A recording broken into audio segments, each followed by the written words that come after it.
first of all, thank you very much for making time to do this. My pleasure. And before I ask you specifically about Rabbit Hole, I hoped I could do some big picture stuff. So, did you go to the movies as a kid? And if you did, were there favorites or influences in terms of films or actors for you? Yeah, I went to the movies, but I think the generation that I grew up in, particularly in country, movies were big, but they weren't what they are now. Certainly not in Australia. I mean, obviously I was a Grease fan. That's it. I saw Grease a lot, and I did, saw myself as Olivia Newton-John and danced around in hot pants at home. But I don't think, and I saw E.T. and I saw all those big films, but as an actor, what I was aiming for was, I suppose, theatre, because I was at a little theatre school when I was 10, and then I went to found another one, and I would always find them. My parents were always like, not that interested, and so my big desire was to be on the stage. Do you remember the first time that you tried acting in one form or another? And then also, was there a moment when you knew that this was what you really wanted to do? Was there a turning point? Yeah, I mean, I think it's almost like it was in my blood, and I didn't, it was almost like that was over there, and if I was lucky enough to be able to be an actor, that was great, but I had to have a backup.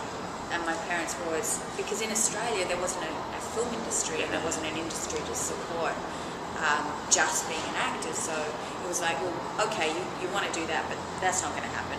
So what do you really want to do, you know?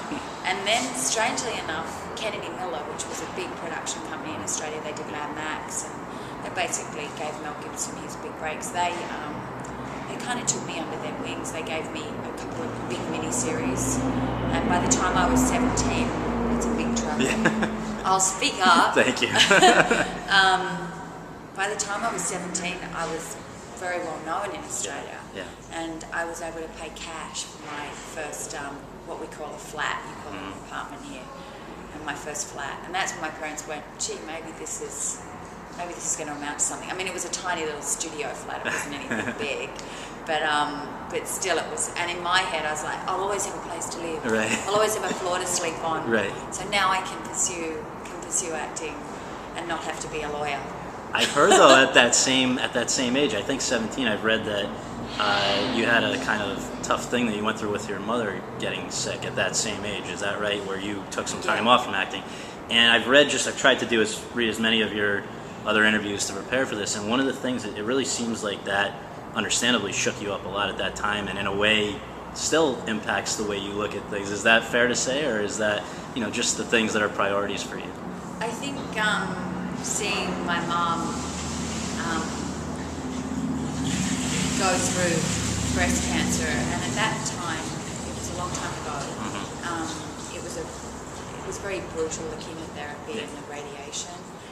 They hadn't worked out. I mean, right now it's still very harsh, but at that particular time there was huge doses of chemo, and it was really hard. Yeah, it was a year from my life, and I think because she'd been so much the heartbeat of our family, the idea of losing her, but even the idea of seeing her suffer, that just shook me. I've always been very attached to my mother, so it was hard. I mean, and she's 71 now, and she's doing really well. But I think just for the type of child I was, and then the type of teenager, that impacted me and probably has affected me for the rest of my life in the way I view loss and fear of illness in a way. When a lot of people, they look back and they can point to a specific role or something that was a breakthrough, quote unquote breakthrough. What would you say that was for you when you now, with the benefit of a number of years of hindsight, what would you say? I suppose Dead Calm. Yeah. But really having the chance to work on this miniseries Vietnam, and then another miniseries called Bangkok Hill, it was more like a combination of those three. It was Vietnam, Bangkok Hilton, and then Dead Calm. And they were all under the banner of Kennedy Miller, which is George Miller and Byron Kennedy, who passed away a long time ago. But George basically, and a guy called Terry Hayes, they basically sort of guided my career. And that was my breakthrough in terms of getting to be able to come to America, which as an Australian actor, that's a really important part of your career because you want to work internationally. I mean, it's England or America. Yeah. So how soon after did you Pretty quickly. Yeah. I was 19 when I did Dead Calm. Yeah. And I turned 19 on Dead Calm. Okay. And then basically the next year I was, I remember being flown over and sort of meeting a few people and I got an agent and, you know, things started to happen. But I was also in this thing when I was 16, I think called 5 Mile Creek, which was for the Disney Channel. Okay. And that was also pretty big for me because it was like, oh my God, I'm on the Disney Channel. And it's shot in Australia, but it was a sort of an Australian-American Western thing. And strangely enough, I met someone the other day that said, oh my God, I used to watch you on 5 Mile Creek, and I've never heard that. So I'm glad somebody saw it. Right. So when you did make it over here, and what was, personally and professionally, what was that transition like? Was it seamless, or was it? Well, it was unusual because I came over with, you know, big dreams and everything, and then I got married to Tom. Yeah. And so then I was like, I'm not that interested in my career now. I'm much more interested in my relationship and, you know, my marriage and sort of, it was, I mean, I suppose that's always been my way. The thing I've most grappled with is how do I balance being in love and my artistic creative path. And, you know, there's times when I've completely abandoned the creative path because I just get lost in the love, you know. And then I go, I can't lose my identity. I've got to actually still do this. And you know, I think I'm reaching a point where there is some sort of balance. But my nature is is pretty extreme in terms of, you know, I just want to throw myself into my marriage. That's who I am. To what do you attribute that? Is that were your parents like that, or where do you think it comes Feels from? like a therapist. The therapy? No, I'm sorry. And with the setting, it looks like a doctor's room. You ask really good questions. You're very calm. Thank you. You ask. Well, I mean, it's great to have a chance to pick your brain, and I know that, like, you know, that was another theme that seemed to come up in all of these interviews, this balance of work and personal, you know. And it's probably most people's. I'm sure. And it's probably more of a woman's predicament as well. Because, as I suppose from what I saw from my mother, she had a career, but ultimately she gave up her career and she gave it up to raise us. So that's always, I've seen that, you know. So how do you navigate this? And it is difficult. It's really difficult. And also because I'm so deeply embedded in Tennessee now, where I live, the idea of leaving that, as I get older, it gets even harder. But it's incredible when I do, and it's so satisfying, and I realize the need in me to do that. That I cannot just stay at home for the rest of my life. That would be doing an injustice to my what I have to say. I think one of the things that I and most other people really admire about you is how versatile you are, and when it comes to doing you could do a big studio movie, or you could do a little movie like Rabbit Hole, which was made on dimes. It sounds like, right? I just wonder, though, in a way, it seems like the majority, obviously there are a few exceptions, but the ones that have clicked the most with people and that you've gotten the most recognition for are maybe the smaller movies. And I wonder, just out of curiosity, why do you agree with that assessment, and why do you think that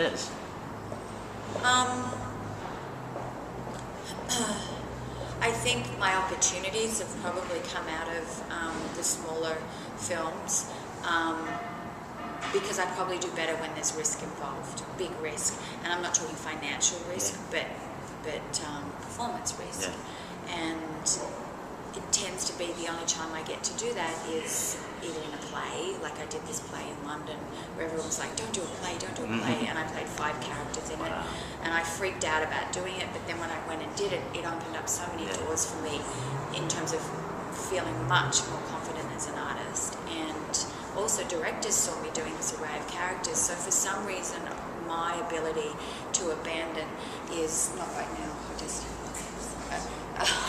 I'm sorry, I'm talking and then my ability to be able to abandon myself probably comes the riskier the role.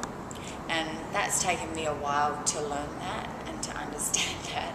And I've tried to conform and play the girl next door and, you know, the less complicated sort of supporting role or something like that. And for whatever reason, I just can't latch on. I don't quite know how to do it. So the more complicated, the better for me, which I don't know what that says about me, but I'm probably pretty complicated. No, well, I mean, that was the other, you know, just maybe the third and last of these themes that I was going to put to you, but you do seem to say a lot for years, so it's definitely something that you've thought about, I guess, that when something frightens you, you gravitate towards it. And I guess what... And it's not so much that, and nothing frightens me in terms of, and this may sound weird, but in terms of how I'm perceived, like criticism and stuff, because I've had, you know, terrible things said, I've had great things said, so that's not the frightening part for me. The frightening part is from within me. Right. And it's to do with my head and my relationship with the role and the psyche and all those sort of things. Like something like The Others, I was terrified of doing it because I didn't want to go to that place. And I didn't like, for a moment or for quite a period of time there, I didn't like the character. So I was like, how do I do this and do justice to the piece? Because I don't want to play a mother that has killed her children. I don't want to do that. So how do I find the crux of this woman so that I understand it, so that it's coming from some place of compassion? And the crux to that character was she doesn't kill her children. She takes her children to a better place because they're in so much pain. So you find a way to reframe the argument. So it's sort of, and then I go, oh, I understand that. Yeah. Okay, I can play her because that has some sort of, the thread of it is coming from some place deep in her heart. Are there other examples that come to mind immediately of things where you were really, I mean, I would think starring in a musical or making a movie where there's no sets, you know, like Dog. No, that didn't Didn't. Because in drama school you do the Marcel, you know, the boxes, and you spend, you know, hours pretending to pick up a teacup, and you're thinking, what is the use of this ridiculous improvisational class now, or mime class? I'm never going to be using a mime. I don't want to be a mime artist. And then suddenly I'm cast in Dogville, and I'm like, oh, thank God I stayed in those classes. Absolutely. But those didn't jar you in the way that something like The Others? They excited me. Dogville excited me. Yeah. Because I have huge respect for Lars, and Breaking the Waves shattered me, and I had no, I wanted to do something like that at that stage of my life. I wanted to do something that was, and I thought it was a really strong philosophical piece too.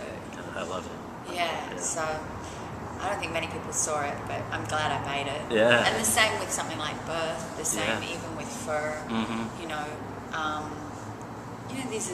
they're films that work as metaphors sometimes, but I believe that they're coming from deep philosophical questions. Absolutely. And I'm interested in that.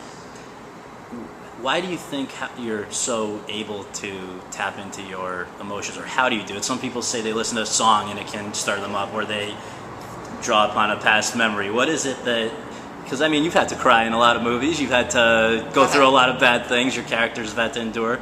Yeah. Where do you mentally go to, you know, I'm sure it's different to some extent on each movie, but where is there... It has to be different on each movie, because otherwise you cry the same. Yeah.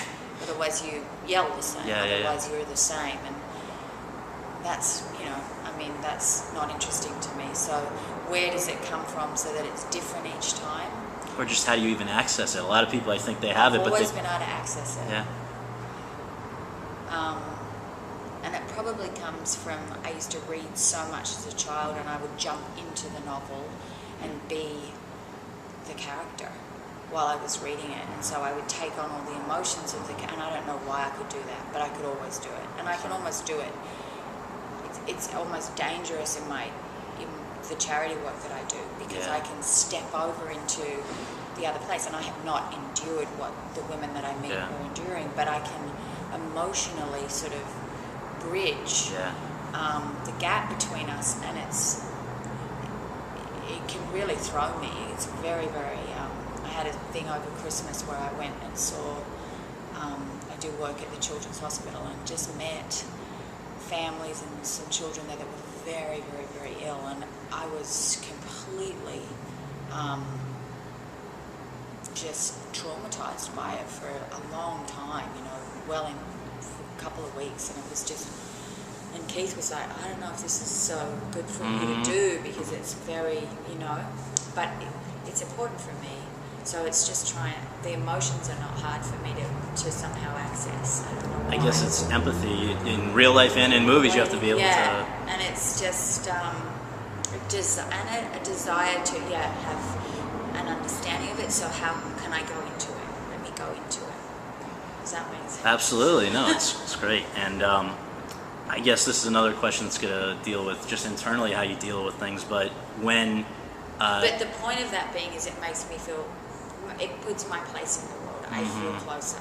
I feel like I'm part of this world then, and not floating around somewhere else. So I feel grounded that way.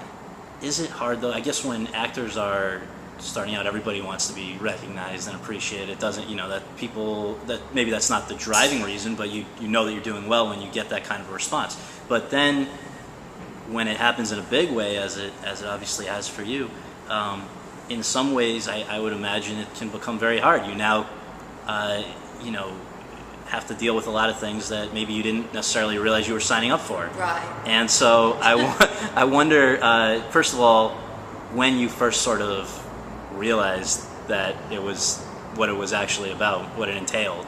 And now, again, with the benefit of hindsight, and I've asked this question to a number of actors because I'm very interested about this subject, just knowing what you've signed up for, do you ever say, geez, maybe, is it worth it? I've said if I knew ultimately this path, I would probably choose to be a director. Really? If I could do the artistic journey again. But, I'm an actor, so it's not like I got to choose. Right. But the directing seems to me, you still get to do all of the things that you do as an actor, but you don't get the same scrutiny. Yeah. You're not in front of the camera. Yeah. So, but I've grappled with why I became an actor. I've grappled with the way, how much I love it. Why can't I walk away from it? I've also then gone, I am going to walk away from it. I've sort of half done that and then come back. So I've had a complicated path with my, and now I'm in a place where I'm so glad I stuck at it. The truth of it is, the simplicity of it without all the other stuff around, is that I just love that. I love either being on the stage or that moment when the camera's rolling, and that's so special because something happens then, and I go to a very, very deep, calm place then, and I love it. So That's great. No, but it's and that's why I will probably want to act until if I can, till I'm an old woman. And strangely enough, as much as they say this is a very hard career to grow old in, it kind of is. But once you get to 65, 70, you look at people like Jessica Tandy. Yeah. You go, my God, theatrically there's incredible ones, in terms of the stage. And if you have you look at Elaine Stitch, these people are still working. Yeah. And they're formidable, and Yeah. they're wonderful to be around. Yeah. And they're still so engaged in life. So I think there's a sort of a period of time when it's hard, and then there's a period of time when then it sort of sets sail again. Yeah. So I'd like to be one of those really old. They're gonna have to old cart you women. off. Yeah. But I think Elaine can still do a headstand or something. Yes, She does yoga, unbelievable. can't she? So that's what I'm aiming for. That's okay. So at 80, we'll find you upside down. All right. And remembering all those lines. Does the stuff though that we're talking about, the extraneous stuff that you didn't sign up for, does that make it harder to do what you did sign up for, the acting? Because I was thinking, part of what makes a lot of actors so good is their ability to observe, I think, human behavior and then channel it into their own work. But if it's hard to be anonymous and just go out and see people behaving in normal ways, where they're not putting on a show, does it make that harder to act? I think it makes it harder if you exist in this world, this Los Angeles, Hollywood interviews, scrutiny, talking about yourself, analysis. I think it makes it harder. Yeah. I think if you ditch all of that and only do it periodically when necessary, and most of the time you've got your family, your life, your other passions, the things that you do, I think then it's fine, because this is 5% of my life. Yeah. There's 95% of my life I live in Tennessee, and I have a very large family. With my sister's just had her 5th child, and there's an enormous amount going on there, and it's why I'm drawn to something like Rabbit Hole, because Rabbit Hole's about family, and I understand that movie. Men don't get asked this question, fairly or unfairly, but the question I want to ask you is, and I will ask it to a man the next time it's appropriate, but how do you manage you're working consistently and working consistently at a high level? It's not like you're slumming it. So how do you manage to juggle it with being married, with having children, with having a personal life outside of this stuff? Is it hard? Because I choose things like Rabbit Hole was the thing I did last year that I went, okay, this is really important. It wasn't last year, it was the year before. This is really important to take 7 weeks. Yeah. I'm going to ask my family to move to New York so we can do it. And I ask. And I do. Yeah. So, and then we work around that stuff. I mean, this is my 2nd marriage, and I want it to be my marriage till the day I die. So nothing will come between that, ultimately. And luckily, I have a husband who likes to see my work, but wants me around too. So, there's, he goes, I think we can do that, but no, we can't accommodate that. And that's cool by me. Yeah. And I'm willing to work within those parameters so I can have, and also in terms of Sunday, I just couldn't, I can't bear somebody else waking her up in the morning. I just can't bear it. So how do I juggle all of that? Well, maybe for 7 weeks I'll be deeply uncomfortable not waking her up in the morning, but I'll make sure I'm home by dinner and juggle it. But that's only the amount of time I'm willing to do it for. And then I just want to be there for her. So what? And I'm willing to give up a lot for that. Yeah. And get nothing back, because you never know. With a kid, you don't. If they're gonna necessarily get. Thanks, Mom. I'm so glad you gave. There'll be a few years where it won't necessarily. It's sort of like this is what I want to do, particularly at this age of my life. So it's not asking for anything. I'm sure one day she'll be very appreciative. But what was it about Rabbit Hole that made you that passionate that you were willing to do that? And I guess even before that, how did you come into contact with the material for the first time? How did you hear about it? I read about it in the New York Times in a review. And the thing that grabbed me was that they said it was very unsentimental, but you felt, it ripped your heart out. And I thought, that's unusual, because I'm not drawn to sentimental material. It just isn't sort of, I don't like being forced to cry because of strings. It just doesn't do it for me. I resist. Right. So that piqued my interest, and then Per, my producing partner, there's only 2 of us, so I called him up and said, Per, can you go to New York? And he's like, yeah, I'd love to. So he went and saw the play and sent me the play, and I read it, and we both went, wow, this is good. And asked David, would he be willing to write the screenplay for us? And he was cool with that right away. Yeah, he was real. I mean, I realize now it's really hard. It's hard material to get made. So, and I think, and then it took 5 years. It took 5 years for us to get it made, 4.5 years. So that was Because of financing. yeah, and also getting the screenplay right, then getting a director, then getting a cast, then do we have the money? And that just takes so much time. And I'm kind of like, come on. Yeah. But in that time, I got pregnant and I had a baby. So that's when I went, oh no, I don't want to do this now. This is way too close to where I'm at. So no way, I can't even tread there. But Keith and Pear both kind of gently nudged me in the right direction. So I really credit both of them with coaxing me into doing it. And I'm glad I did it because it was, and I don't think I could have done it without a small child. Because I was in such a raw place in this film. Even though it's restrained, you have to have all of that underneath. You can't be showing it. You can show it momentarily, but it has to be percolating. It has to be bubbling under there, and that's got to be real. And it's not something that's always available. So as a mother with a young child, it was incredibly available to me.